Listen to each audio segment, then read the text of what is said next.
Huli naman sa dashboard camera ang pagbangga ng isang AUV sa dalawang motorsiklo sa Bonifacio Global City.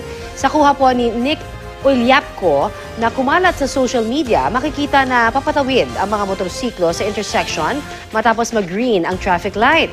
Pero isang rider ang bumagsak na nabangga pala ng kasalubong na Toyota Innova na may plakang ACA 9130. Paika-ikang pinigilan ng rider ang AUV pero sa halip na huminto, tumakbo ang driver ng Innova.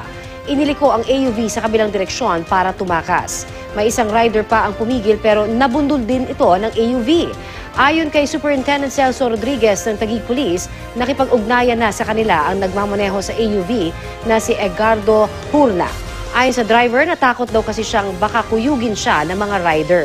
Hinihintay na rin ng pulisya na dumulog ang mga nabiktimang rider para masampahan ng kaukulang kaso ang driver ng AUV.